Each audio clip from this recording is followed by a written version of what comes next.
आगे भोपाल चलेंगे, जहां पर ब्यूरो चीफ राकेश शर्मा हमारे साथ जुड़े हुए हैं। राकेश, आज जो है मध्य प्रदेश की 6 लोकसभा सीटों पर मतदान हो रहा है। पहले चरण में भी 6 सीटों पर मतदान हुआ, तो किस तरह का माहौल देखने को मिल रहा है और अभी जो है किस तरह का नजारा है वहां? देखिए, सबसे पहले आपको बताना चाहूंगा कि मध्य प्रदेश में मौसम का जो मिजाज है वो तीखा है। लेकिन बावजूद इसके जो है इस लोकतंत्र के पावन पर्व में, इस पर्व में जो है आहुति देने के लिए मतदाता अपने घर से निकल रहा है। लेकिन यदि कुछ संसदीय सीटों की बात की जाए तो वहां शुरुआत में जो है मतदान का जो परसेंटेज है वो कम नजर आया। लेकिन यदि दोपहर 1 बजे तक के जो आंकड़ों की यदि बात की जाए तो दोपहर 1 बजे के जो आंकड़े हमारे पास आए हैं उसमें जो आंकड़ों में बढ़ोतरी दर्ज की गई है। लेकिन देखिए, हम सबसे पहले आंकड़ों पर बात करते हैं टीकमगढ़, जहां पे सुबह 11 बजे तक करीब 27% जो है वोटिंग हुई थी। वहीं 1 बजे तक का जो वोटिंग परसेंटेज वो आ रहा है, करीब 40% वहां पे वोटिंग हो चुकी है। इसके अलावा दमोह की बात की जाए तो दमोह में भी 27% हुआ है। लेकिन अभी की जो परसेंटेज आया है वो करीब 33.57% हुआ है। इसके अलावा खजुराहो में 28.14% हुआ था सुबह 11 बजे तक। अभी दोपहर 1 बजे तक का जो परसेंटेज आ रहा है वो 33.89।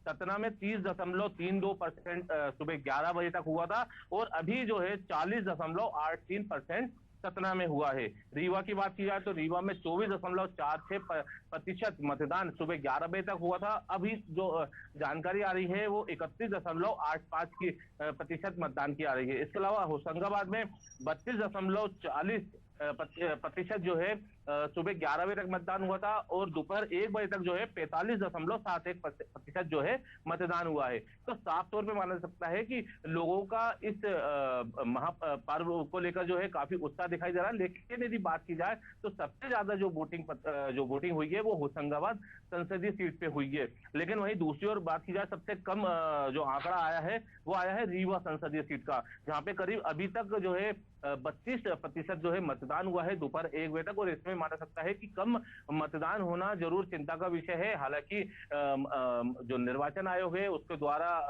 बार बार इस प्रकार का आग्रह मतदाताओं से किया जा रहा है कि अभी समय है, आप घर से निकलिए और मतदान करिए। लेकिन ये जो आंकड़े निकल के अभी सामने आए हैं, कुछ जगहों पे जो है लोगों में उत्साह दिखा दिया था, लेकिन कुछ जगहों पे कम हुआ है। दूसरी ओर मैं आपको बताना चाहूंगा, अभी कुछ देर पहले ही जो है मुख्य निर्वाचन पदाधिकारी अनुपम राजन साहब की जो है प्रेस कॉन्फ्रेंस हुई थी। उन्होंने तमाम तरह के जो है आंकड़े बताए हैं और आंकड़ों को लेकर जिस प्रकार की जो सामने जानकारी आ रही है उसमें जो तमाम तरह की जो कार्रवाई की गई है।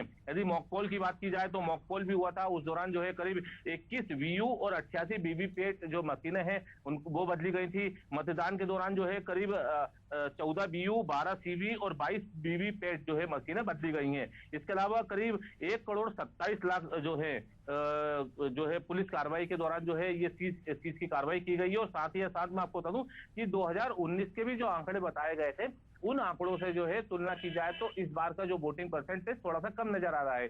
और ये बड़ी चिंता की बात इसलिए भी है पद्मा, क्योंकि देखिए कम वोटिंग होना ये माना जा सकता है कि जनता की नाराजगी है। और इसी को लेकर यदि हम पार्टी की ओर जाते हैं, बीजेपी की ओर जाते हैं, तो बीजेपी संगठन इस बात को लेकर काफी चिंतित है। और इसी को लेकर यदि बात की जाए तो केंद्रीय गृह मंत्री अमित शाह जो है कल देर रात को जो है राजधानी भोपाल पहुंचे। उन्होंने यहाँ पर जितने भी प्रमुख नेता हैं उनसे टेलीफोनिक चर्चा की। चूंकि रात ज्यादा हो चुकी थी इसलिए कई नेताओं से उन्होंने टेलीफोनिक चर्चा की, तो कुछ नेताओं से उन्होंने प्रत्यक्ष चर्चा की है। लेकिन संगठन के जो सूत्रों के हवाले से जो जानकारी सामने आ रही है कि कम वोटिंग परसेंटेज को लेकर जो है संगठन काफी चिंतित है। और आज यही कारण है कि आज सुबह करीब 9 बजे से जो है मुख्यमंत्री डॉक्टर मोहन यादव समेत जो तमाम संगठन के नेता हैं वो प्रदेश बीजेपी कार्यालय में बैठ के मॉनिटरिंग कर रहे हैं और जांच कर रहे हैं कि कहां कौन सी समस्या आ रही है। और वोटर्स की जो समस्या है, सबसे बड़ी बात यह है कि वोटर्स घर से क्यों नहीं निकल रहे हैं, उसको लेकर भी दूर करने की कोशिश की जा रही है कि वोटर्स को घर से निकालने की कोशिश की जाए।